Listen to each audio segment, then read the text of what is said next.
Santa Maria, trust never crescent, banish the slaves of the foul wicked serpent. Their soul of honor now make us victorious.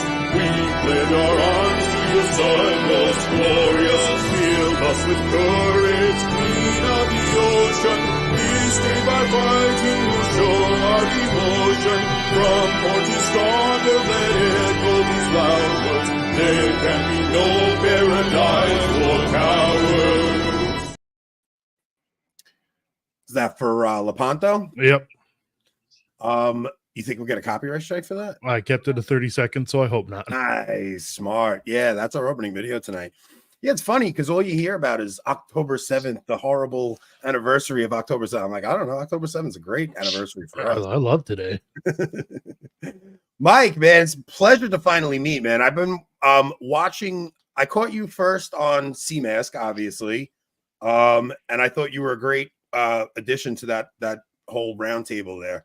I find myself relating to you more than the other guys a little bit. It seems, you know, you kind of got that gritty Italian side to you. You know, you're not the skater guy from California like Tim. Will Nolan's. I don't know. I can't understand half the things the English say. So, but I've been looking forward to getting you on, man. How you been? We've been doing really well, man. I'm happy to be here. I got to say though, shout out to my boy Anthony Accorsi. He sent me. He was like, "Yo, Anthony mentioned that Mike Pantile is going to be on the Avoiding Babylon podcast." Bro, you're Italian. You got to know it's Pantile. Well, I don't know how proper you pronounce your name. Is it Pantile or? It's a weird one. It's ambiguous, but no, it's an honor to be on here, guys. I remember listening to AB a bunch of months ago. And I was like, man, what would it be like to maybe get an invite one day? We'll see. Here we are. So I'm grateful. Funny, dude. I was telling you in the green room, like, I still think it's weird that like anybody would want to come on this show with us. Yeah, I don't get it. So a bunch of people have heard your conversion story. Did you? All right, so you did frat already, though, right? It didn't come out yet. No, so it's coming out this Wednesday at 7 p.m. Eastern, so 5 p.m. MST. That's my time. I did it September the 8th, so it's about a month ago. Now it's been sort of on ice, but yeah, I'm looking for it. It's a good week of podcasting, man. The frat episode, and then here we are. It's going to be good. You know what's interesting about Matt? Like, I know Matt is secretly a CMask fan. Like, I think he watches every episode of you guys. You know, like he watches from afar, and he definitely. I know the scales of feminism have dropped from his eyes. Like he's finally realized like there really is no Christian feminism, you know? So I do think he likes you guys. And because he's made comments even through things that I've talked to him about where he like, I could tell he's paying attention to you guys, you know? And even he said something. Who did he have on the other day? He was talking about Andrew Wilson. So like he's even paying attention to some of the things Andrew Wilson's saying and stuff like that, you know? Yeah, Matt's not a dumb guy. He's got his finger on the pulse of the culture and what's going on in the church, and he's definitely opened his eyes to a lot of this stuff that, you know, we've been talking about. Not that, you know, we're like arbiters of truth or anything, but it's cool to see not that his messaging was different before, but he's definitely seeing through all the feminism and how feminized the church has become, and it's cool to see him have a little bit more commentary on that. If he watches CMask, I'm not sure, but I hope he does. It'd be cool if he did. Did you guys just discuss your conversion story, or did you get into other stuff? Yeah, so we talked about the conversion story, and mainly the topic was around the red pill stuff because, you know, I was a lapsed cradle Catholic. You know, I was atheist for a bit, became Protestant, and then discovered the red pill. I lost a bunch of weight. I started a business. That took off, and then I discovered this red pill stuff, being raised like a single mother by a single mother, I should say. Always the nice guy. Discovered this red pill stuff, and then went on like a hedonistic, degenerate, you know, faith, let's just say, and coming back around to the church. So that was mainly it. It was commentary on, I guess, the conversion and mainly the red pill, because I think that stuff is, some of it is very correct in their diagnostics of a lot of things, but the prescriptions that come with it are completely degenerate. And I think there ought to be more of us speaking about it. Those of us that know, and those of us that have lived it and have seen both sides of that coin. Yeah, the problem with the angle we're trying to come at it from, and I talked to Tim about this, it's like they're diagnosing the problem right, but their prescription is degeneracy, debauchery. We're trying to tell people virtue, and they're like, that's not very attractive to, you know, to a guy to hear, no, you actually don't want to go and sleep with a bunch of girls. You actually want to remain chaste and you want to find one. But like, that doesn't sound attractive to the guys that are looking at some of the stuff they're seeing on the whatever podcast. They're seeing these airheaded girls go about their lives as if there's no consequence to anything they do. It's always men's fault. So to actually sit there and try to explain to them that, no, we actually have the better prescription. It's just going to be a much harder mountain climb for you. I don't, it's a harder sell. It's definitely a harder sell, right? It's, you know, but I don't understand the complaining about women in the landscape of relationships and relational dynamics, and then going out and perpetuating those same issues. You know, you spit in the air and it lands on your forehead and you're complaining about it. I don't really understand that, right? It's, you hate women, but you want to pursue them. And that's like sort of like the whole, you know, they want to deny that's not like the primary purpose of it, but what else is it? This idea of like, we'll just enjoy the decline. Well, enjoying the decline, you become the decline. Yeah. And so I think that's kind of a cop-out way to go, you know?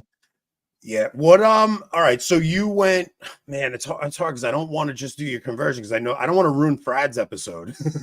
Like, I want people to actually hear your conversion. But you, so you were, I know you were technically a cradle, but you kind of weren't raised in the faith, right?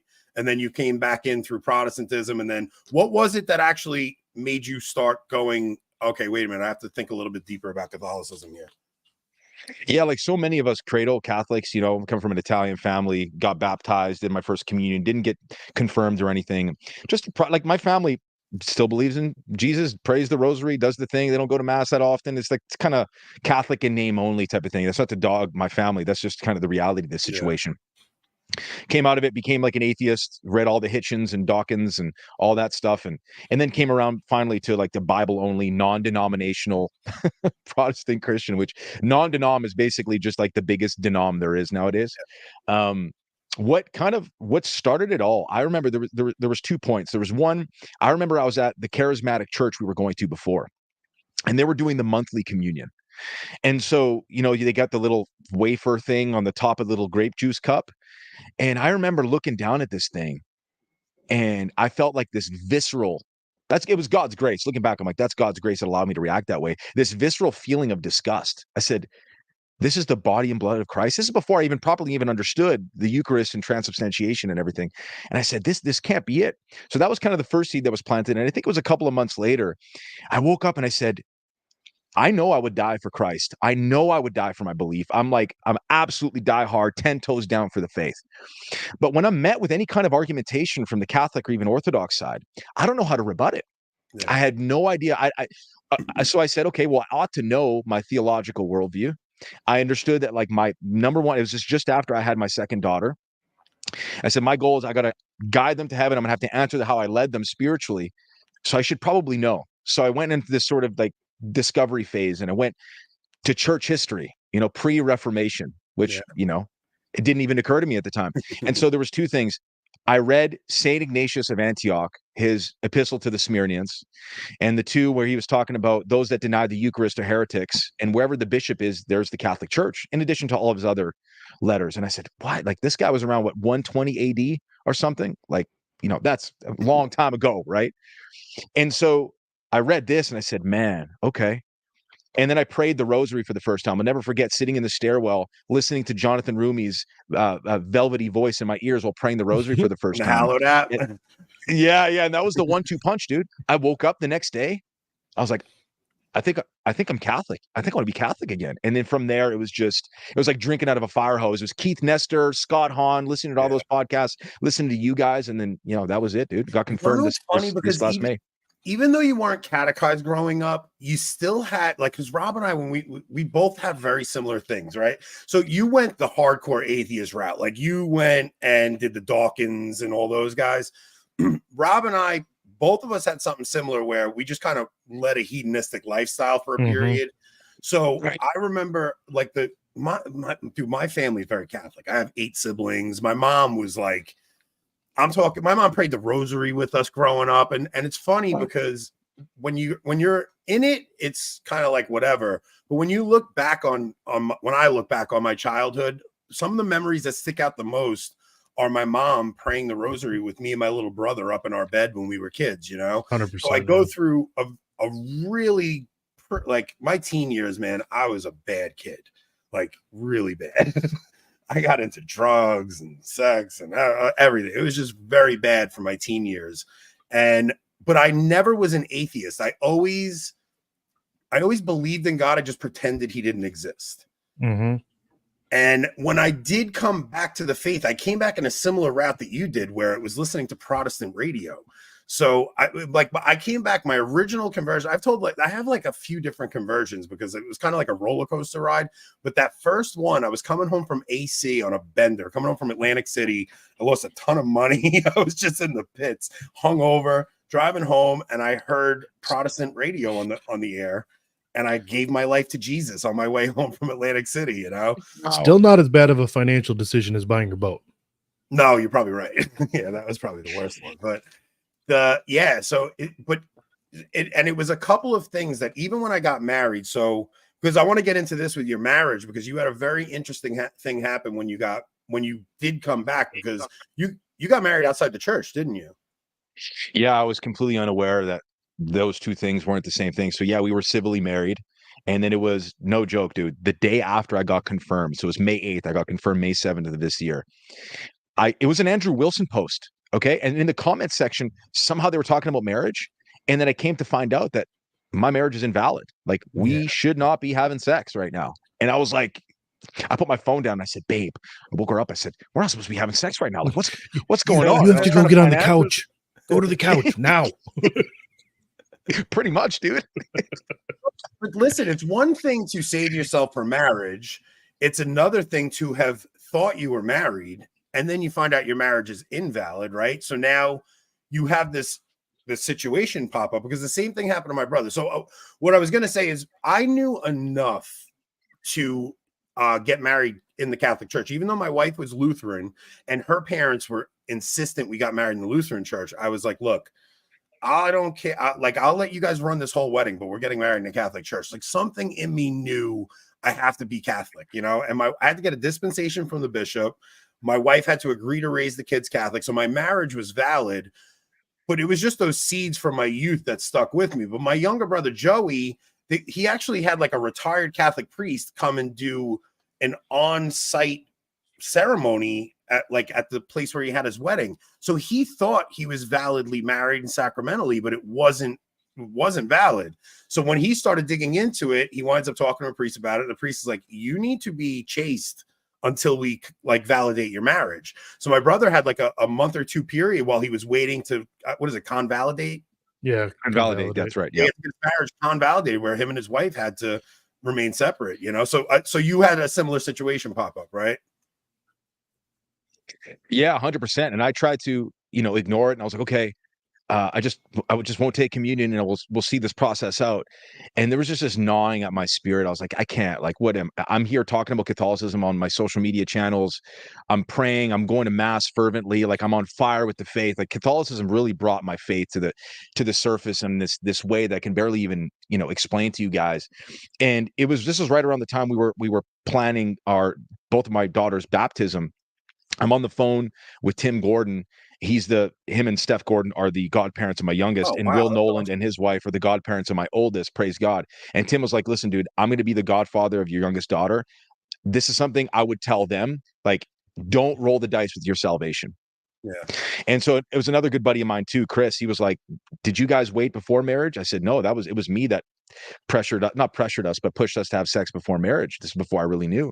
He's like, well, what better way to honor your marriage than to stay chaste during this process? So I said, okay, well, that's kind of all the validation I need right now, the affirmation that I need. And it was only like, 7 weeks or so of doing it, but I'm I'm living with my wife for, however many years. We're having sex regularly. And now we just stopped. But the graces that flowed from that decision, it was just, I can't even, it's unexplainable. And to me, like, there's no choice. I'm like, okay, sex or communion. Okay, it's communion all day. Okay, so all right, so I know what I want to dig into. Okay, so you when you get married, are you in that Protestant phase yet, or you're just kind of living your life and you decided to get married?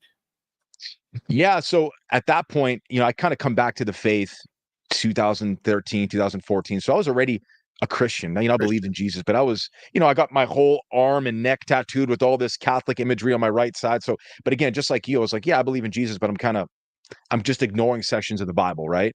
And so, it was January 28th. My wife was like, "Hey, I'm pregnant."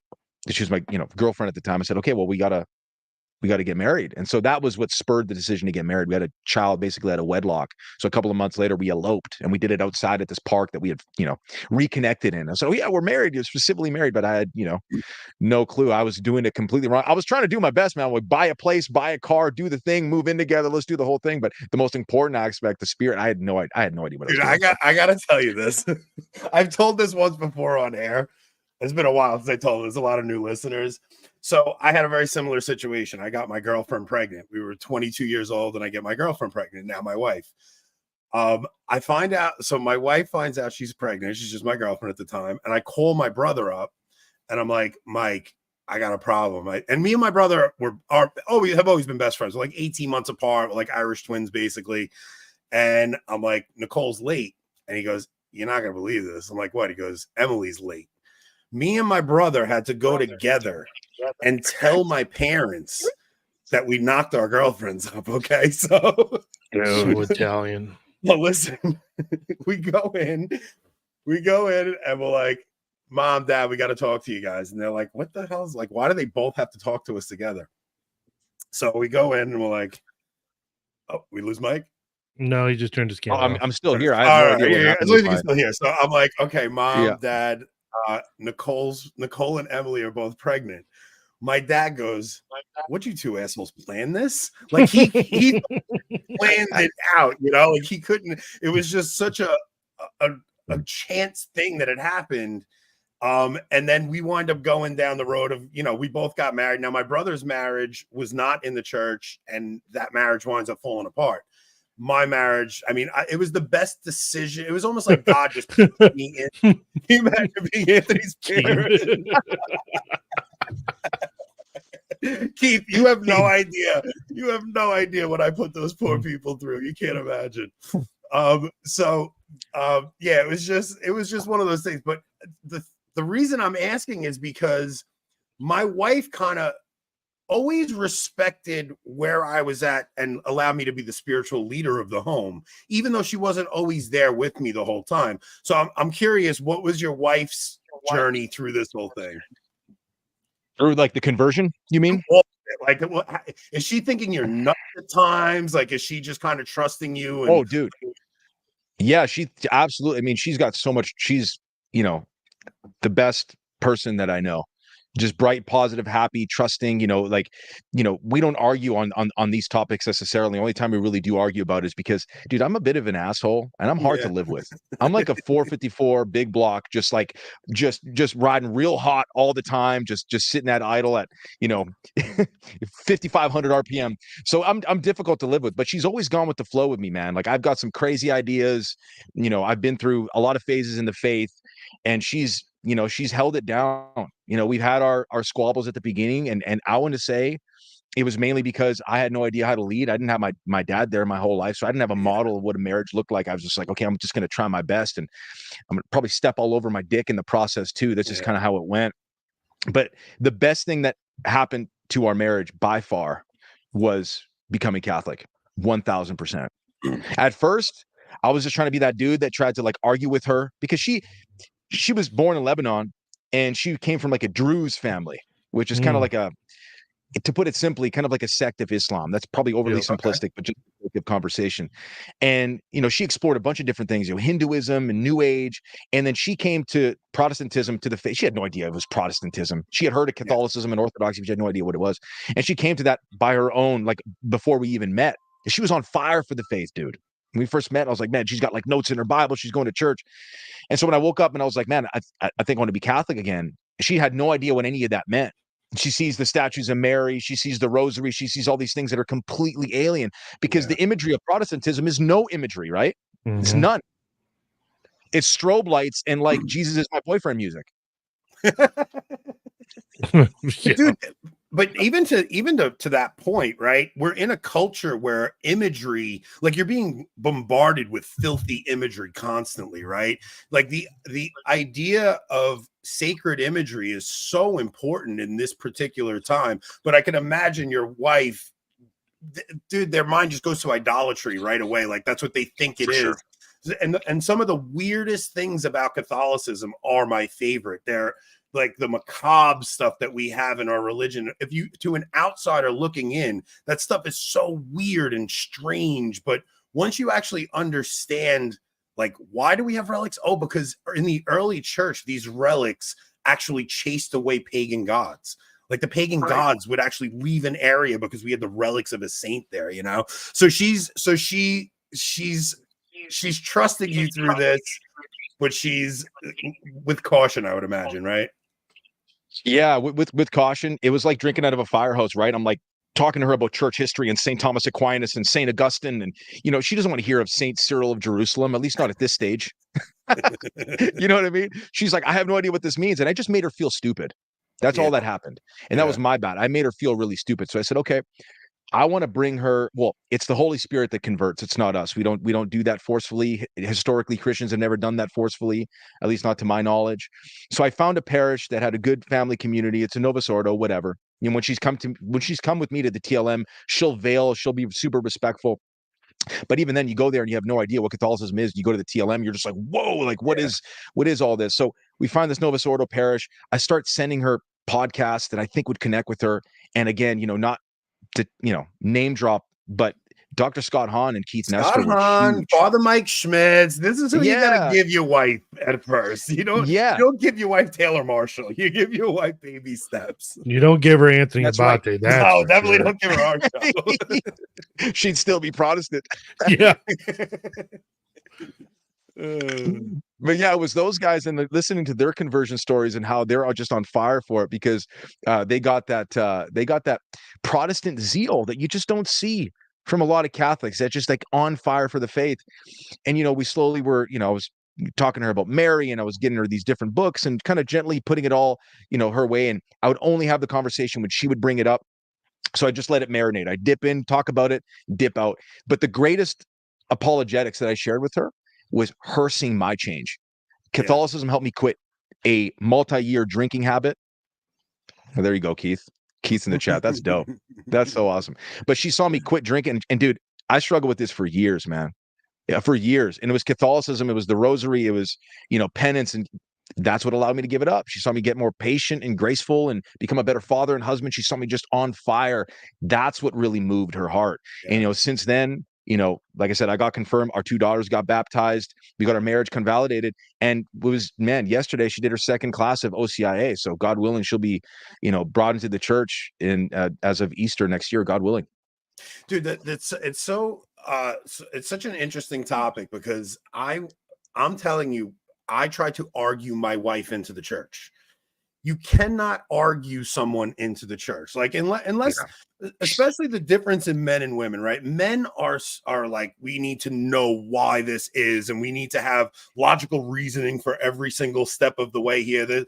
It's not very feelings based for us, especially Catholicism's like, it's one of those things where it's shallow enough for somebody just wants to dip their toes in, but it's a deep enough ocean for somebody that wants to go dig into the 2,000-year history.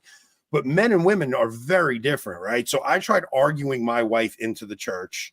She was already Catholic. Like she had already become Catholic because she wanted to be the same religion as her kids. But she wasn't there until I took a step back, said, I'm not going to try to tell her anything anymore. And I just started teaching my kids to pray the rosary in Latin. And I would sit in the den while my wife was doing dishes in the kitchen. And I would just teach my 2 little girls how to pray Latin. And they were so excited to do it with me, and my wife kind of like, it just melted her heart, and she eventually like softened up to, all right, let me learn a little bit more about this, let me go. But it was a similar thing to when I would try to over explain things to her. She would just be like, you're just making me feel like I can't comprehend all of this. It's like too much for me, you know. To this day, the worst arguments my wife and I ever had were me trying to convince her to about the church. And what's funny is the worst argument we had was about how evolution is possible, and your wife was on the right side of that argument, and she was on the right side, and now I believe everything she did. Well, man, that's a tough one.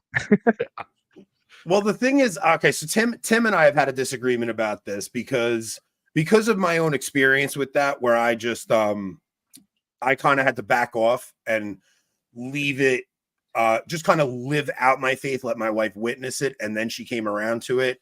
Like I saw the other day, somebody was on Twitter and they were saying the chasm between my wife and I since I converted is so bad that now we're getting separated. Mm-hmm. And I was talking to a guy who was telling me he was dealing with something very similar, where his conversion was, it was just becoming too much of a chasm between him and his wife, and he thought he had to get separated. And I thought the guy should just kind of back off and stop trying to convert his wife and just be Catholic and let your wife kind of witness it. And I think Tim was like, no, man, if they need to separate, he needs to put his foot down and separate. And I was like, all right, I'm not going to tell somebody that, but it was just a difference of opinion him and I had on that one. Yeah. I don't know how I feel about that. I would never advocate for separation in that case. Sometimes it's just going to be long and sometimes messy. You know, I thank God every day for how kind of somewhat easy it was for us. Like my wife is that type of person. She's like, well, you know, where you go, I'm gonna follow, as long as you're not, you know, we're not going under a bridge, but I'll follow you there too if we need to.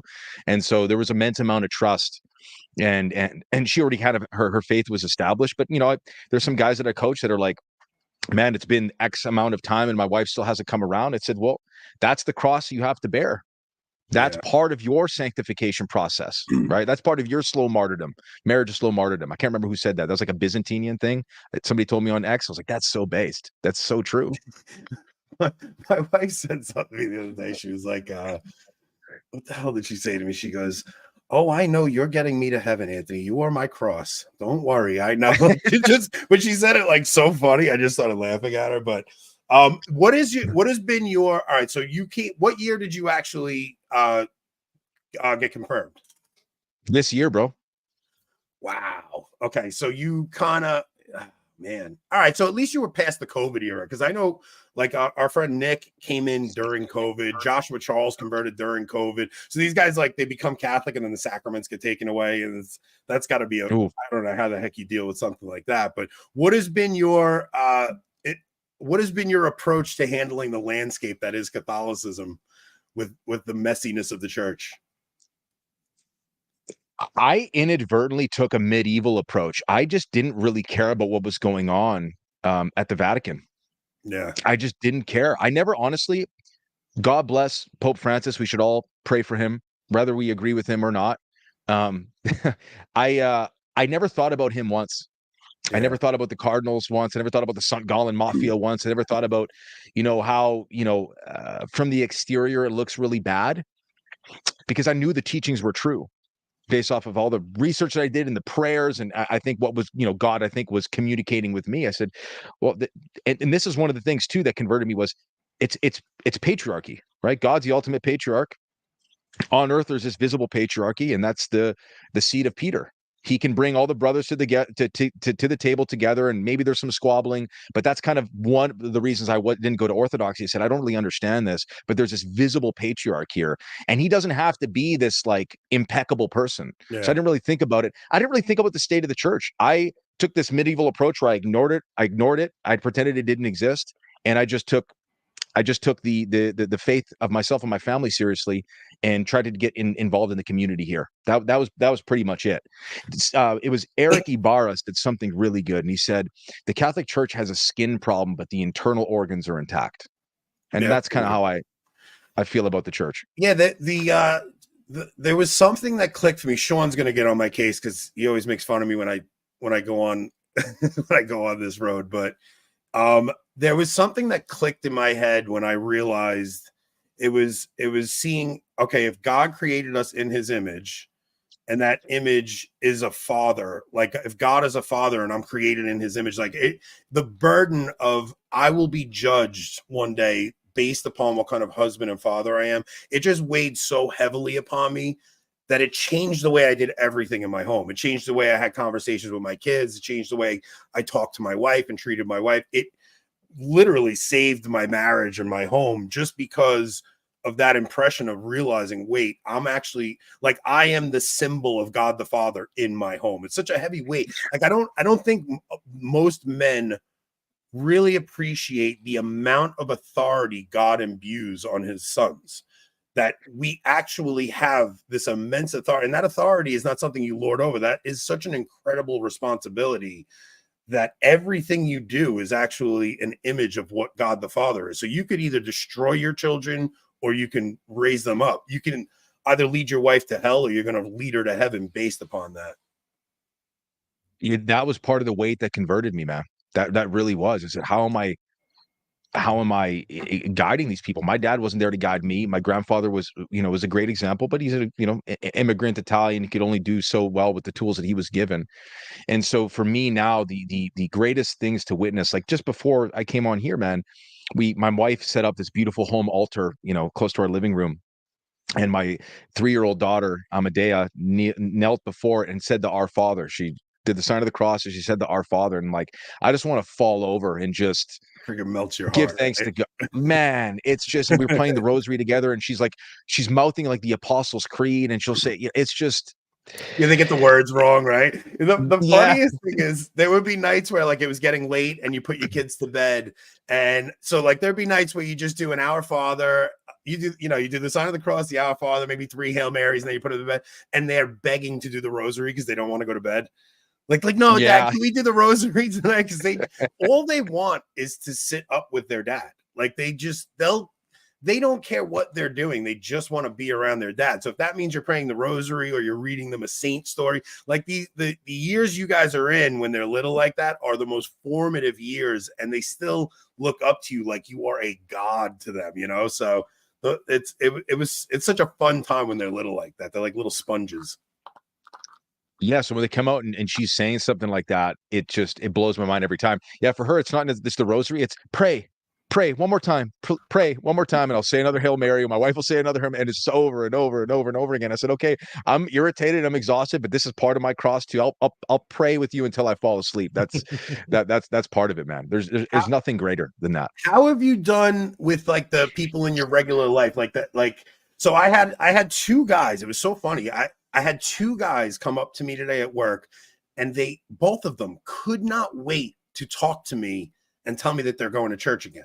So the one guy, he's the one guy, he's got, oh man, this kid grew up in Brooklyn. He's like, he grew up on the streets, this kid, but he's got such a simple faith, and he couldn't wait to tell me. He's like, yo, Aunt, they asked me to carry the cross up this week and and walk with the cross up the aisle, Then this other kid was, him and his wife were having a really hard time. Now his wife's a Democrat and he's a Republican, so they fight about that a lot.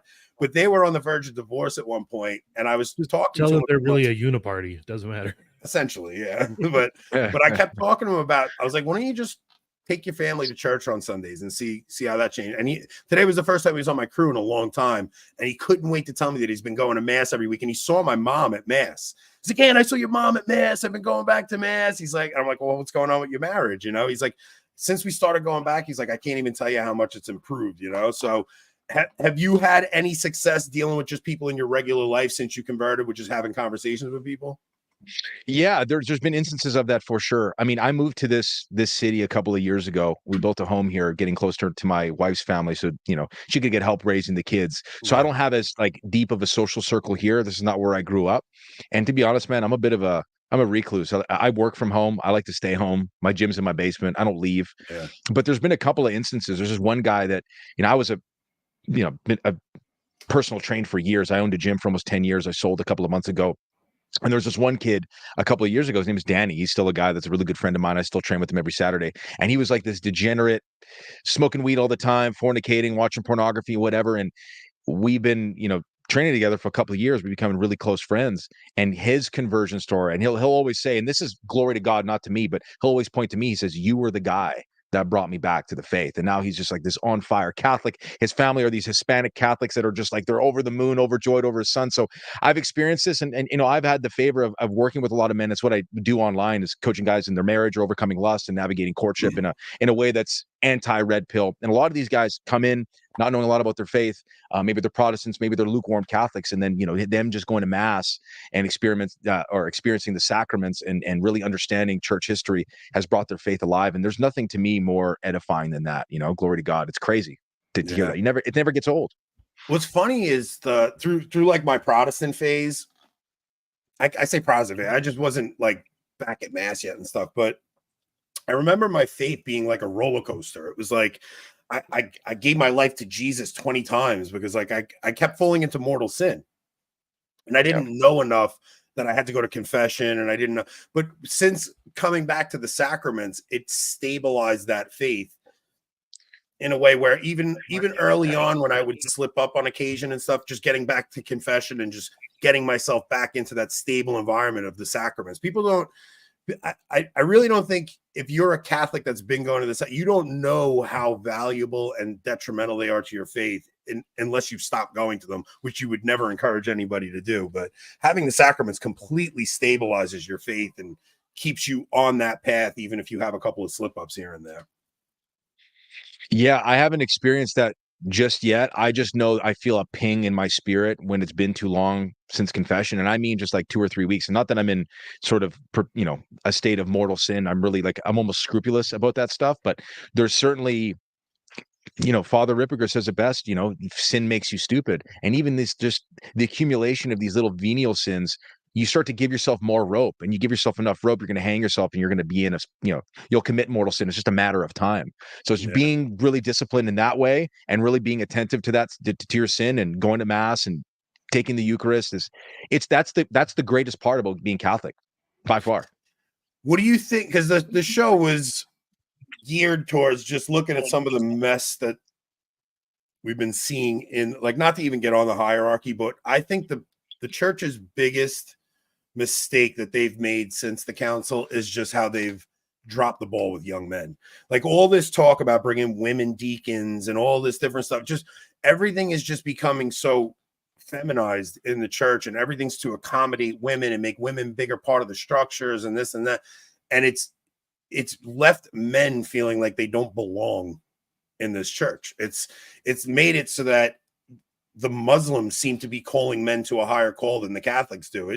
It's to me, it's the biggest mistake the church has made, is just completely let go of young men and not challenge them at all and try to make saints out of these guys. And I don't know what to do about it. Well, that's why I think the work that you're doing with the podcast and what we're doing with CMask, I think we're part of a relatively small community of people that are actually talking about these things in a way that we don't really care if we offend women or men, right? The bracketing of Ephesians 5, the inversion of the house roles and everything like that. It's a failure on the clerical patriarchy to show the young men, what it means to be men of faith. And of course, that's going to trickle into the household patriarchy too. And so, not that, I just hope that with what we're doing, we become shepherds of men, not that we're the most masculine guys, but that we all kind of serve as like a compass that points people to the truth of Christ and his church. Because, and to me, it was almost, looking at it confirms that Catholicism is true to me, because there's clearly some kind of a chastisement or judgment or something that's happening because it's the truth. So when I looked even at Francis, I'm like, this is kind of like the rule proving exception.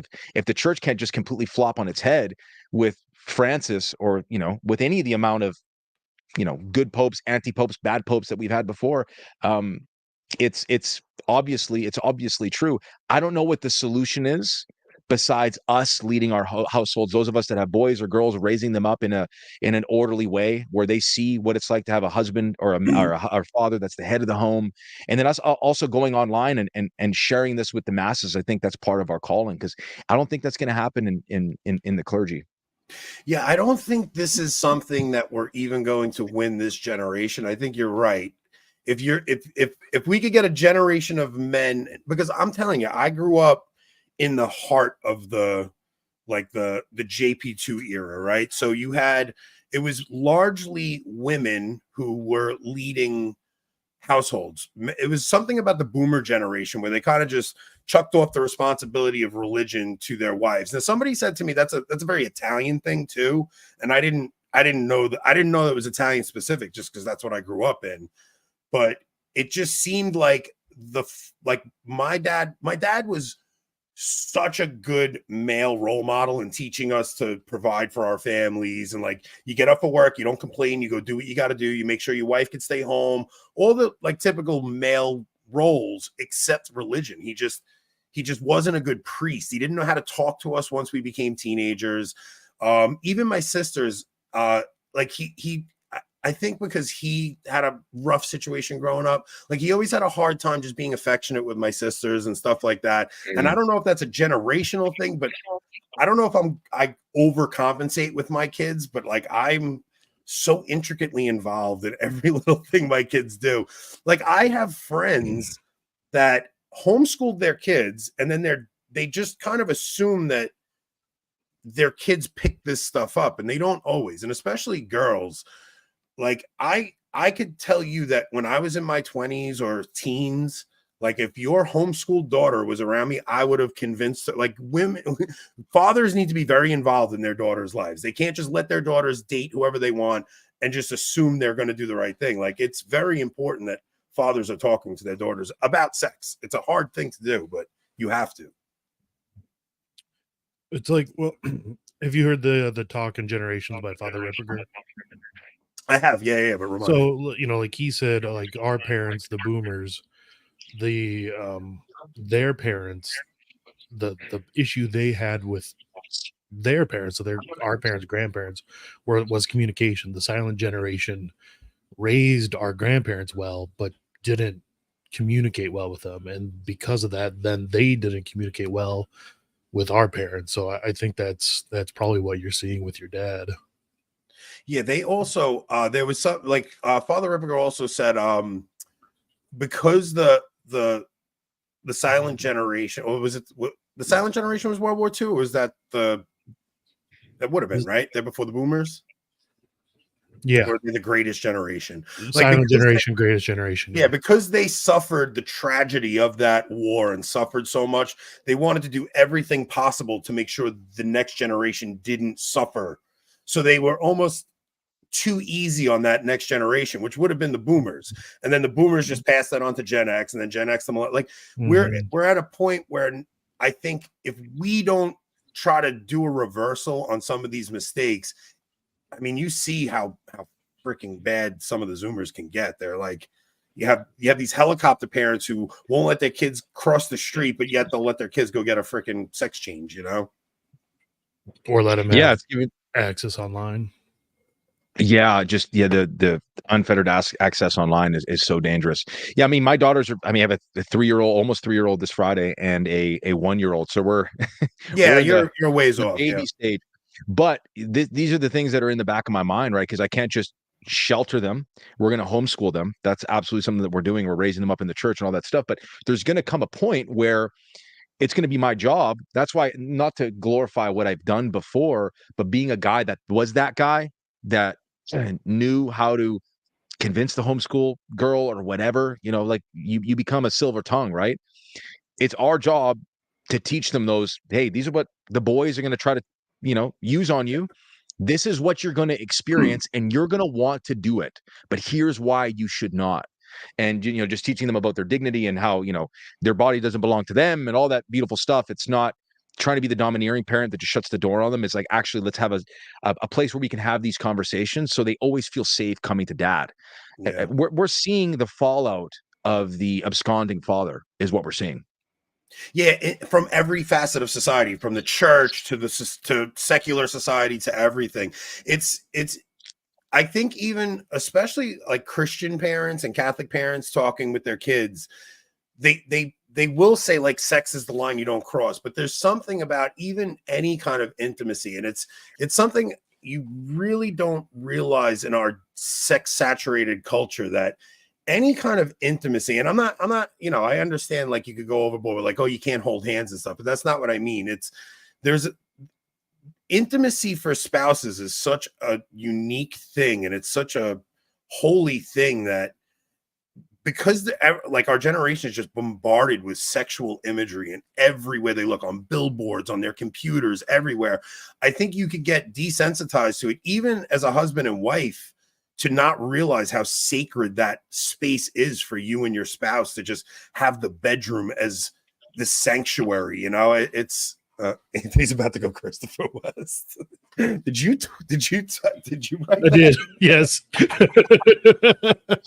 that even a comment from one of the viewers? That's short. Your guys' comment section just pops off. I love it, dude. Yeah, you know why though? Because my kids are at that age. So it's stuff that I've been dealing with, you know? So I'm always going to talk about like the experiences I'm having, and I see where my kids are. So it's like you can raise your kids however you want, but one day you're going to have to let your daughters out into the world, and you want them to meet a spouse too, right? So like my daughter's 17 now. It's like I'm trying to figure out what the line is. Do I allow her to start like allowing a boy to court her? It's very scary being a father of teenage girls. That's all I could tell you. Yeah, man. When they hit that age, I'll have to come around and ask you for some advice, because I know I have an image in how it's going to play out in my mind, but that sometimes doesn't always meet reality. It's not so Well, simple. the other thing is, right, it's difficult for there's not many options for young people to meet a Catholic. So like our role as father, especially if my daughter brings a guy home who maybe not isn't on fire for the faith, like it's my role to actually take part in that and to get him on fire for the faith, because my daughter is not like I had an argument with my family because I said my daughter is not marrying a non-Catholic, like, and my in-laws were like, you have no say, you can't tell your kids what to do, they're going to fall in love with who they're going to fall in love. I'm like, no, that's what you did. Like you didn't play a part in that. That's not how it's going to go in my family. That's not. And another, it started off me saying my daughters will never marry an Amish person. You know, I was like, but no, they won't even marry a non-Catholic, man. It's like, look, parenting is a hard thing. You kind of just got to take it as it comes. But we're all trying to figure it out, I guess. Yeah, it's true. It's a funny conversation too, right? Because my mother, God bless her soul, she's just this sweetheart. And she, she looked at my daughter last time she was here, and she's like, are you going to be a doctor or a lawyer? And I looked over and said, she's going to be a wife and a mother. Yeah. That's what she's going to be. She's going to be oh yeah, and then Mike, Mike's always saying crazy things. I'm like, you accept your place as kind of like the black sheep when you're actually traditional. You're trying to raise them the right way, and you can kind of laugh it off, but it's like, yeah, make no mistake, I'm not raising a doctor or a lawyer. Dude, you don't understand the freaking war that started at my in-laws, because they asked my daughter, it was at Christmas, and they asked my daughter what she was going to do after, like what she wants to do. Is she going to go to college? And she's like, I want to be a mom. And my mother-in-law, my sister, and both my sisters-in-law were like, what do you mean you're not going to do? And I'm like sitting back and I'm like, first off, stop pumping feminism into my daughter. Second off, all three of you are stay-home moms. Every one of them were stay-at-home moms, and they are the ones pumping this into my daughter. And I'm like, what are you talking about? Like, not one of you ever worked. Like, your husband's all provided for you, and you're trying to tell my daughter she needs to go and provide for herself. They're like, it's so crazy that it's like self-hatred that these stay-at-home moms had for what they did. And it turned into this big argument, because I'm like, I don't understand why you devalue what role you played in your daughter's lives as being a mom that stayed home. Like, they bought the feminist lie that being a stay-at-home mom is selling yourself short, and you need to be able to, what if something happens, you need to be able to provide for yourself. It's like this. It's so psychotic the way our culture is, that we're raising girls to think they have this diametrically opposed relationship to their husband, instead of realizing you guys are a unit and you're supposed to work together towards an end goal. It's the original gender dysphoria. That's simply what it is. And people quite often don't realize how much, because it's been sort of insidious, right? It's been really slow since first wave feminism, that everybody seems to think was like, okay, it's like, no, it wasn't. It was like malignant from the beginning. Let's make no mistake. From the very beginning. Oh yeah, it was good intentions. The only thing that was like relatively innocuous about feminism, which we can go back and forth about, was giving them the vote. That's a whole different debate. If you want to go down that route, but it's the same thing. I didn't realize too, when my wife and I first got married, and this was me, dude. And at the time, I had some of the same beliefs as now, but I was born and raised in Vancouver, British Columbia, Canada, the most expensive place on planet Earth. So I'm like, even though I was making good money at the time, we're splitting the bills, we're splitting the mortgage. That's what we're doing, 50-50. It just didn't even occur to me, right? And then I remember my wife sitting me down. This was one of the greatest moments I've ever had, because it allowed me to step up, right? She says, you make way more money than me. You're paying for pretty much everything. I'll help you wherever I can. Yeah. And I remember sitting there like kind of freaking out in my mind. And I didn't realize that that's feminist programming that made its way into my brain. So I have sympathy for people, because especially women, they're just freaking bombarded with it, man, and they don't know what to do with it. Yeah, dude, but even the men who think they want a traditional wife, like I've seen this happen where guys would be like, I want a wife that's going to stay home and take care. And then as soon as a girl steps up and she's like, all right, I'll be a stay-at-home mom. It's like, you're just a gold digger. Like, these guys don't actually think through what they're saying. It's like, do you want your wife to stay home and take care of the kids? Or do you want her to split the bill? Because I think everybody just kind of wants what they can't have, or maybe they just want to be adversarial to the argument. But there's something to just living more simply and allowing your wife to stay home. It's something you'll never, there's no price tag you can put on the value of having your wife stay home with the kids. It's just, it's invaluable. Dude, the work that I see my wife do tirelessly every day, like my house looks like a show home 24/7. Like obviously when the kids are playing, it's a mess, whatever. But what I see her do for them and for us and for the house, you couldn't pay that woman enough money to do what she does. If all I have to do, it's not to devalue what I'm doing, because both obviously incredibly important. I would rather worry about where I'm going to make my next dollar than doing what she does. Yeah. Because I know I could just go and work. I'm a dog. I'll go make it happen.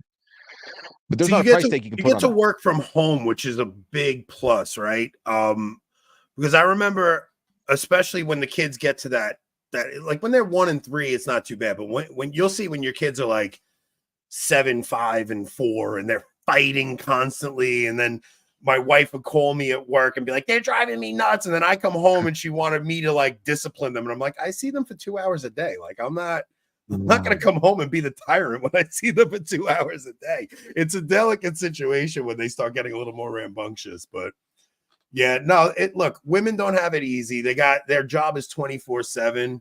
So yeah, we're in a weird time in our culture right now, where I think we're gonna have to work some things out with I think women should be able to try to figure some things they could do from home to help their husbands, because it really is, the economy is so crazy, where I understand needing the extra money, but it can't be where you're sending your wife out into the work world.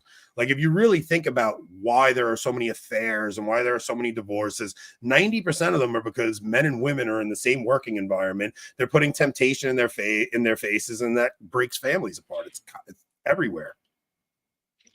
And your wife can't fully submit to you if she's submitting to another boss. Yeah. Mm-hmm. You're just putting her at risk. You're putting your marriage at risk. I'm one of those guys where I've owned a business since I was like 22. All I know is like self-employment. I'll just go out and make it happen. And now that's maybe not available to everybody, but I think it's available to more people than I think we give credit to, especially online, this online landscape. Or if it came down to it, I would just work more. I'd work multiple jobs if I had to. Seeing the perspective that I have now, I'm so incredibly blessed, and I feel so fortunate to be able to do this from home, which has its downsides too, because I feel I'm sitting here talking about manhood when I'm in my sweatpants in my house. Like, that's not, there's something that the rubber doesn't quite hit the road. But I think a lot of guys they want it, but they don't want the work that comes with it, right? Like, we're not meant to, I don't think dudes are not meant to be happy. Not that I'm not happy, I'm very fulfilled in what I do, but we're not meant to be happy. This is the cross that we're supposed to bear. It's a very modern notion that we're all meant to be happy.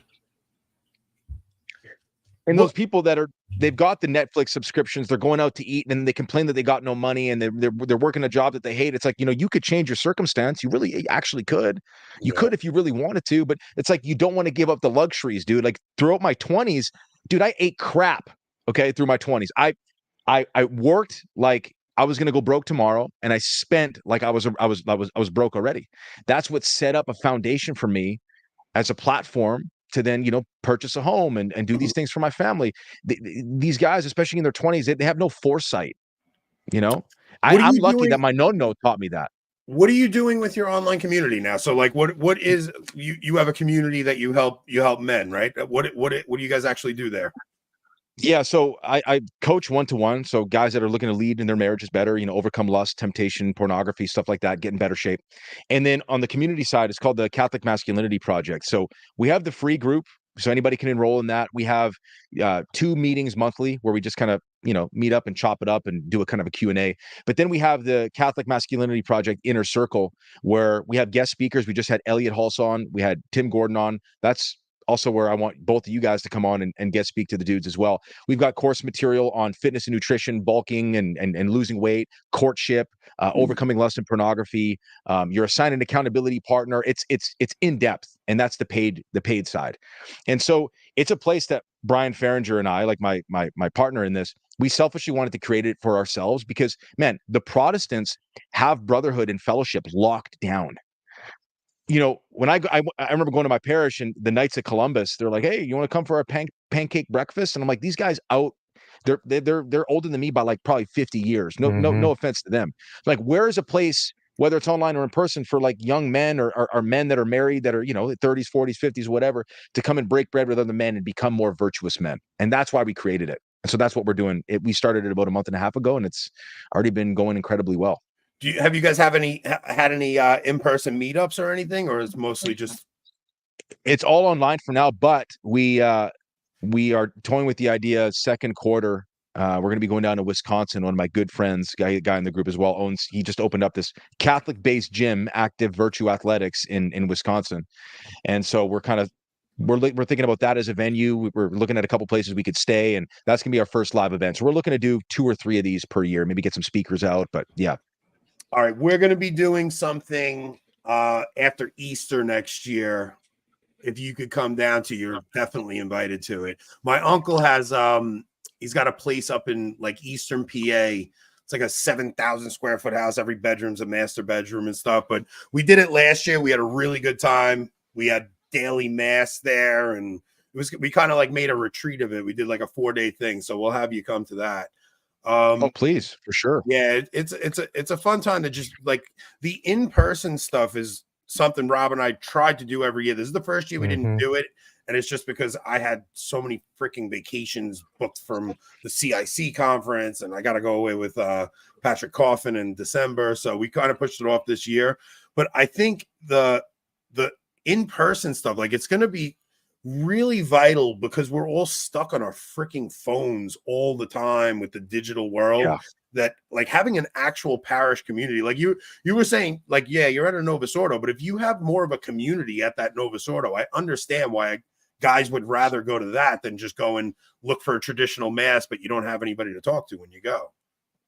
Yeah, and this is why part of the reason why we continue to go to the Novus Ordo. Like, a couple times a month will go to the low mass at the TLM. The TLM is beautiful. Like, it's just the kneeling on the tongue. It's beautiful. And so we're going to a Novus Ordo for my wife's OCIA. But most of the time, and this is what we've been doing, and we're going to be doing again. We actually go to an Eastern liturgy, Maronite liturgy, because my wife was born in Lebanon. I wanted her that was part of her connecting with the faith. And so that community there is amazing. Yeah, it's still versus populum, and there's some of the Vatican II isms in the mass, but it's got the incense. It's the even in the Maronite rite? They picked up some of the Vatican II stuff over in the Eastern Rite. Yeah, so they've got the projector screens with the translations, and there's his versus populum. There's like the odd altar girl one now and again, but it's weird because it's juxtaposed next to the wine is all tinctured, people take it on the tongue. There's the beautiful incense and the imagery, and women come in there veiled. Like, it's very reverent, but at the same time, it's got these modern.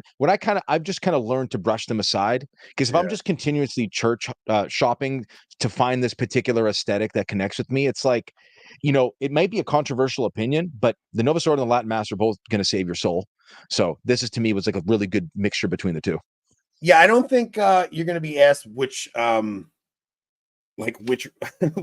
of the mass you went to. It's going to matter if you were a saint, right? Like, I'm not a no salvation outside the Latin mass guy. I know Nick probably is, but I'm not. I still, Rob and I have talked about it. I can't find any justification to not go to mass if you don't have access to a Latin mass. I mean, like, how do you still have to go to mass? It would have to be really bad. Like, I could see myself walking out of a Novus Ordo mass, for certain things, but yeah, otherwise. Yeah, if you can find, look, we all have to go to mass, and unfortunately, it's a liturgical wasteland out there. So you kind of just have to make do with whatever is going to make you a saint it's such a crappy time liturgically to be Catholic, but I do think there is this I think that there's this new like fire coming into the faith. Like even for somebody like you to be converted in 2022, like it still shows God is still at work converting souls. And I do think there's a newness to some of the stuff that's coming. And I think this older generation is going to die out, and we're going to be the ones to pick up the pieces. Like we're the new Scott Hahn's. Not that I would ever compare myself to Scott Hahn, obviously, but I'm saying like the Patrick Madrids, Scott Hahn, like that older generation of apologists, they're not going to be around forever. So it really is left to a younger generation to pick up the slack and start converting younger people. So we have to, I mean, I may not be a biblical scholar, but I hope to God that some of the things that we do here bring people back to the faith. And I think it is. I mean, you look at your comment section. I look at the comment section on CMask, which is, a lot smaller than, this channel. And we're getting consistently messages like, this is the best podcast. This needs more viewers. This needs more subscribers. So there's clearly, we're doing something right. And I think I do agree with you. And I think it's so needed because this is what's going to bring people back to the church, because we're losing some men to Orthodoxy or Islam because from the outside, it looks very masculine. Right. Yeah. There's an aesthetic there that's very appealing, especially to these guys that don't have fathers, right? That, are looking for an aesthetic. It's not just about aesthetics. And like Catholicism has the greatest aesthetics. Don't look at it from a surface level, your corner Novus Ordo church. There you go. That comment right there. Yeah. This is something that because it's one thing to get down on some of the crap we deal with in the church, but it really is the greatest time to be Catholic. There's nothing preventing any of us from being holy and from being saints, from being a good husband, from being a good father. We're not under any kind of persecution right now. And sometimes you stumble across a conversation with somebody and they remind you of how amazing our faith is. That's why I love talking to converts, because they do remind you of that. And you're in that on fire phase, right? So especially early on in your faith, God gives us so many signal graces early on in our conversion, because he wants you to know how much he loves you earlier on. And then, you're going to wind up, we all have that dark night of the soul. Rob and I were talking the other day, and it's yeah, man, I'm not praying as much as I should be right now, but then the liturgical calendar comes into play, and we're coming up on Advent, and Advent's a penitential season. And then that's it. You got to kind of put some of the pleasantries aside and start fasting again and get back to praying again. Pull up Anthony's tweets about converts. It's not really about converts. It's about Jason. it's just me fighting with Jason. Yeah. Yeah. What has been what has been your go-to source for going deeper into things lately? Have you still digging into Scott Hahn, reading church fathers and stuff, or is there anything particular? Yeah, I mean, it's really cool having access to guys like Tim Gordon and Will Noland. I just have to say that, just as close friends, because half the time I don't understand what they're saying, but it's great. It's so edifying. I'll catch an and or an about or a but, and I'm like, okay, I kind of. That's one of my favorite parts of CMass. We're talking about something, and Tim's going off on a galaxy brain rant. He's like, "So what do you think, Mike?" And I'm just like, Last time I talked to Tim, I'm like, Tim, I'm a freaking high school dropout. Can you retard that down a little bit for me? I don't even know what the hell word that was. He thinks everybody's went to the Greg and studies philosophy. It's dude, can you just stupefy that a tiny bit for me and explain it in layman's terms? I don't know what the hell you're saying. But he does it with a California accent. It's so confusing. He's talking about Aristotelian metaphysics with that accent, and you're like, I don't know. Anyways, but no, I picked up a bunch of books a little while back. So the traditional virtues, according to Thomas Aquinas. Yeah, I mean, Paul's absolutely bang on. Everybody pretends to understand what Tim is saying. It's so true. It's so true. But there's a number of books that I've been going, deeper on. I got to pick them up again because I'm praying all the novenas and consecrations and rosaries and stuff right now. I kind of go through these phases where sometimes it's just basic level, and then I'm just going full on. But the traditional virtues, according to Thomas Aquinas, Confessions by St. Augustine. I did buy the Aristotle Metaphysics and Nicomachean Ethics, and I opened up a page and I was like, I'm not ready for this yet. Dude, can And I give you a tiny bit of advice just because Rob and Michael Hitchborn put me onto it? See, your kids are still probably too little for this, but I wish I had had the golden legend when my kids were younger, because I'm making them do it now, but they're not at that glued to daddy phase like they would have been a couple of years earlier. But the golden legend takes you through like some of the stories of the saints that I'm riveted by these stories, man. I'm only through like 4 of them so far, but every one of them are just, they're almost, it's like you have apologetics in one hand and then you have spiritual warfare in the other, and the stories of the saints equips you for the spiritual warfare, and it makes you realize there's little things that happen in our lives that are us being tested, right? And I think we've lost all sense of that as Catholics now, where it's in the Middle Ages, if a temptation came to somebody in the form where today we would just write it off like it was just part of daily life, but the medievals would have seen it like God was sending a little bit of temptation your way, whether it's a pretty girl looking at you and you have to practice custody of the eyes or something, like little things that we're faced with in our daily lives, these temptations that I think we're all so desensitized to, that I really think that book helps like enliven your spirit to the different temptations we're faced with. I probably repeated myself. Oh, the golden legend? Yeah, the golden legend. So it's basically it starts off with the advent of the Lord, but it has like quotes from church fathers, from Gregory the Great. Then it tells the story of Saint Andrew and Andrew the Apostle, and like after he's crucified, and like him visiting different bishops after he dies. Has the story of Saint Nicholas, which is where we get the gift giving, where we have that story where a father was destitute and he was going to have to sell his daughters into prostitution, and Saint Nicholas puts gold, and that's why we have Saint Nicholas Day. Like you put like knickknacks in your kids' slippers, and that's because of Saint Nicholas puts gold in the father's shoes, and he's able to have a dowry for his daughters to help his daughters get married, stuff like that. But it's all these different stories that if you're paying attention to them, it'll show you how Satan tempts us in our daily lives and how to be aware to those things.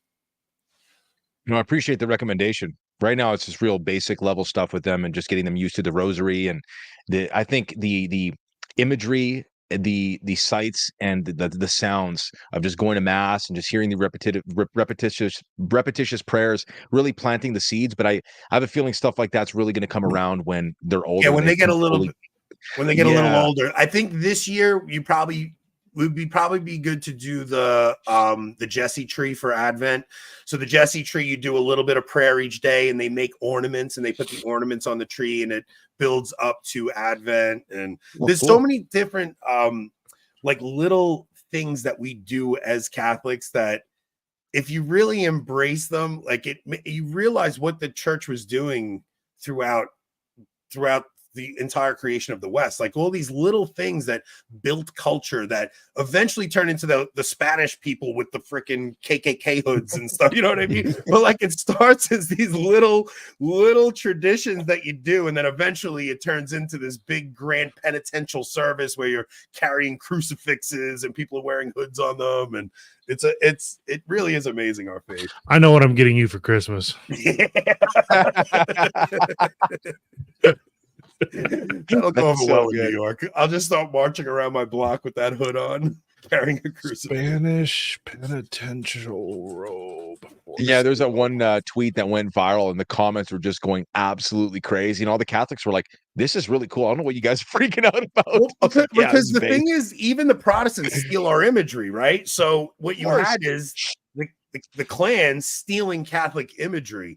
But if you actually understand what that service is, it's a penitential rite, and the people are covering their faces to hide the penitent, you know, and the whole thing is this procession where you're carrying this heavy thing throughout this procession, and people all participate in it, and it winds up being this culture building event that like I feel like if we did things like that in America, we might actually convert the culture. Oh, Etsy came through. Etsy, of course, Etsy came through. That or Temu. You can't go wrong. I think that's the only way we bring men back. I think men want tradition. They want this beautiful imagery. Like even Protestants use imagery of like the Crusader. You're like, bro, you know that where that's from, right? Yeah, this was before your guy came around. 100%. Dude, I was arguing with some Protestant his name was Charlemagne. I'm like, dude, he's the Holy Roman Emperor. Like, what are you doing?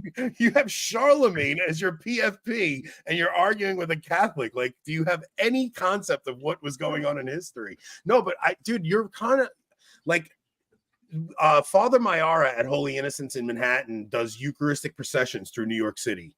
And there's nothing more amazing than watching him process through New York doing with the monstrance and just watching like your everyday Catholic that's not part of it dropping to their knees and making the sign of the cross. Like you'll just see cops drop to their knees, make the sign of the cross. And then you'll just see everybody looking on like, what the heck is going on here? But if we did that more often, I think it would pique more people's interest, make people want to go deeper into it. And actually, like, I really think part of the reason the church is collapsing is because the church stopped doing these beautiful ceremonies that we once did. And I think there are more Protestant churches than there are Catholic churches in a lot of cities. And dude, like people are used to getting this bubblegum gospel, God is my daddy type of music with strobe lights and music and the smoke and these watered down sermons when the guy's wearing this tight Dior sweater and he's talking about all kinds of just really obnoxious, fruity stuff.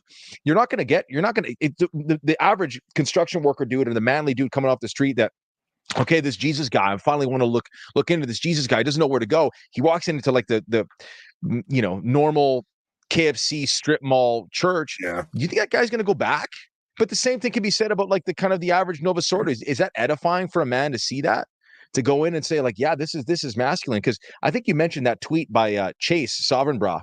Oh yeah, like, let's actually read that. Let's read that. Hang on. Let's actually read that because I sent that to you and I said, hey, we should actually touch on this for this show. So, all right, let me read it real quick. So basically, every pretty Christian girl I've spoken to in the past year has had the same complaints about dating.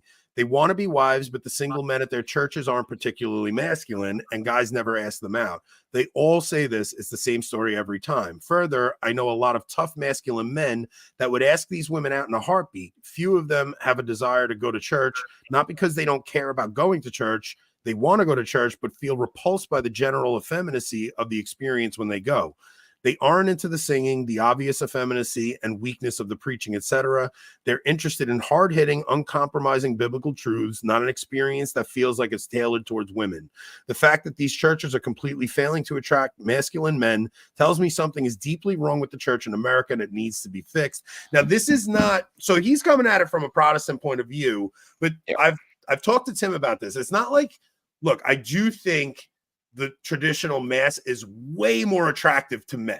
It just is. It's like you don't have altar girls and stuff like that. But it's not like when I go to the traditional mass, I'm coming across all these jacked guys that are super masculine. No. It's very similar to your Novus Ordo, except the Novus Ordo is aging out. What I do see is young men who do want to be that masculine leader at the traditional mass, where I do think it's, the Novus Ordo is hit or miss. It depends on the parish you go to. It really depends on the parish you go to. Like, for example, the Maronite church that we go to, there's a lot more masculine looking guys there. I don't know if it's just because of the Arab culture. That's just how it is. But, going to the TLM, I'm actually in the same city as Brian Holdsworth. Oh. I remember seeing him at the TLM the first time we went. I'm like, is that dude from YouTube? And it turns out it was. I didn't actually meet him in person yet, but he's awesome. But yeah, man, there's not a single guy in there. And it's not about who cares how much you lift, but that matters to a certain degree. Like aesthetics matter, right? Strength is a gift that God's given us, to serve women in community and children. And you go in there, you don't think any of those guys could bench 2 plates? No. Or have they even thought about it? Like, come on, man.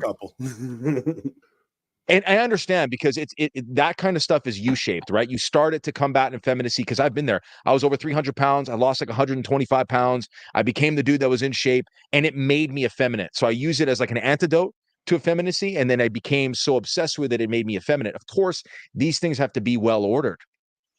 But these things matter. Like, we should all be kind of making a light of our conformational gifts, and that's to go out and make other converts, right? Yeah. Go and lift some weights, put on some muscle. You don't got to be shredded. You don't got to look like a model, all that stuff, because this is the thing, right? We're not just spiritual beings. And so you see a lot of these guys in their marriages or whatever, they're trying to court, and they know all of this theology and they have all these devotions, but their wives still resent them, or no woman wants to date them because they don't have any masculine energy whatsoever. Yeah, they think because they pray the rosary every day, they're going to attract the girl. It's not like that. They're Like not. there's a lot. First off, you got. I think a big part of it is you got to be fun. Like, if you're looking, like, you can't just say like like holiness is definitely attractive, guys, but there's more to it than that. Well, it's eutrapelia is a virtue. Being good natured is a virtue too. Like, that can be part of being holy. You don't have to be with your nose in a book all the time. You can go out and have fun and still be holy. It can actually help you become holy. Yeah, and you have to exude provider, right? Like a woman has to, like, if you're trying to attract a woman, like, the woman has to sense that you're going to be a provider for her. So there's something about being a man that is not as simple as just, well, I'm going to holy hour every day and stuff like that. Like, a woman needs to feel like she's going to be protected and provided for. Especially if we're working towards a more traditional life, that means you should be able to provide for your family in a more traditional way. It doesn't mean you have to be a farmer, but if you can't go out into nature and survive for more than a few hours at a time, that's a problem. Yeah, it's competency for sure. And it's also, I mean, you got to make a woman feel safe, so you got to exude, not that you have to exude danger, that's not the point, but a bad guy that's good for the woman is what every woman wants, right? You do need to be capable of violence. You need to be capable of violence. You need to be absolutely capable. And you almost have to do that sort of in a way that's unspoken. And this is why the first place for these Catholic dudes that are kind of pencil necks or whatever, it's go and lift some weights, dude. I know it sounds cringe because I'm the meathead guy covered in tattoos. So it's going to come across as a LARP from me. But that's what kind of started it for me, right? All guys have that desire to kind of reconnect with the toil of being a man.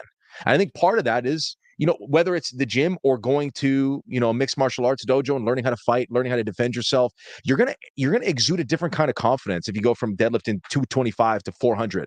You just are. And it's going to show in the way that you carry yourself and your clothing. And that matters too. I mean, we're living in a generation where it's like 45% of men say that they've never approached a woman before. Ever. That's a problem. They're afraid of them. And so no wonder these guys get into marriages and then their women just walk all over them. They don't know how to lead. They all fantasize about wanting a wife, but they don't know how to lead them. It's like, dude, just praying the rosary and going to the traditional mass and wearing a sweater vest is not going to make you a good husband, bro. Yeah. No, I do think that those guys are eager to learn, though. So I think if they have good role models, and I think if there are men that are stepping up around them, I do think that they want to be that, Sure, so, yes, for sure. And the thing is, I'm seeing a lot younger crowd at that Latin mass. I mean, look, I'm also speaking from a very like myopic point of view. Like I only see what I see. So I'm in my diocese. I there's like 3 different masses I go to. One's in Novus Ordo, 2 are Latin masses. So I just happen to see a younger crowd at the 2 Latin. Actually, one of them is pretty old. There's one really good diocesan Latin mass parish, and it's a lot of young families there. And those guys all seem eager to find men to look up to, so I think if we're presenting them with good role models, that I think that we can start to pull and attract other masculine men to this thing. Like, there's nothing more masculine than being Catholic. It's the most difficult path you could possibly choose. There's nothing more difficult than laying down your life as a sacrifice. I just don't think it's being presented to them by many people. Yeah, and again, it's just another symptom of the fallout of the absconding father. Guys are just pining for this. I know I did, and this is kind of part of the reason I started talking about this stuff. Was like, hey, listen, guys, what you're getting from the red pill is what you wanted in your father. Yeah. But that's just capitalizing on the male loneliness epidemic. What you need is faith. What you need is to feel competent. What you need is a group of other men that are going to help edify you. Brotherhood is so important. Fellowship is so important. All guys need that hard love. And sometimes you got to do it with a gentle hand. I know my work is being a little bit more gentle because I'm way too fiery. But guys need both. Guys don't even know how to act around other dudes anymore, right? Like I was raised blue collar, I had a bunch of blue collar jobs. So man, if you don't know how to defend yourself in those settings, I know you know better than me. Like you're the sort of like the bottom B of the crew. So you have to learn how to act with these other guys. Most of these young men don't have that. So I'm not saying this to punch down, right? I'm not saying this to punch down at them. It's like, yeah, you know, you guys are a bunch of wusses or a bunch of pansies. But it's like, hey, there's a way we can do this too. Like there are tons of resources. I can see they have this zeal, they have this passion, they want to do it. But I think sometimes the energy is just directed in the wrong way. A lot of these guys I see are just over spiritualizing everything. And like sometimes that's not the answer. Maybe most of the time it is, but it's not always. No, I think that has to do with having like female spiritual directors, you know, like you're 100% right. It's just, there's a total lack of male role models for these young men, man. Yeah, something's got to be done. We're going to work on it. We're going to keep chiseling at them. Mike, it was awesome meeting you. We're not going to do locals tonight because we're giving you guys an extra show this week. I'm on with Rob. Are you going to join me and Patrick tomorrow? Tomorrow, I thought it was Wednesday. No, because I thought you were going to be away, and so we switched it to tomorrow. So me and Patrick are going to do something tomorrow, and then Thursday we have Michael Hitchborn and Paul List. Like I said, you don't have to be there for that. It was me and Patrick. I thought you were away this week, so me and Patrick kind of just were like winging it, and we settled on doing it tomorrow. We figured Florida was not a good place to be this week. Yeah, probably not. He was supposed to go to Florida to visit his in-laws, and then Hurricane Phoenix coming in. Meet Milton. Oh, Milton. Oof. I don't know, man. I know, Rob, you're telling me that they don't control the weather, but come on, man. They do. Well, you think the government that you believe can't land a person on the moon can control the weather? I don't think they can control the weather. I think if there's a hurricane starting, they can make it worse. How? I don't know, dude.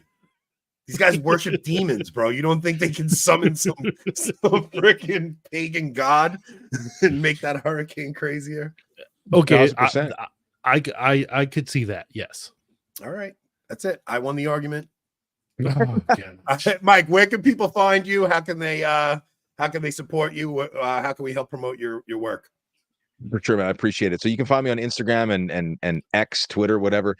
Mike Pantile. You can probably find me pretty much everywhere at that name. Check out my podcast that I do with Tim Gordon, Will Nolan, and Nick Stumphauser, C-Mask. And if you're looking for fellowship without effeminacy, make sure you check out the Catholic Masculinity Project, which is a community on School. So school.com with a K.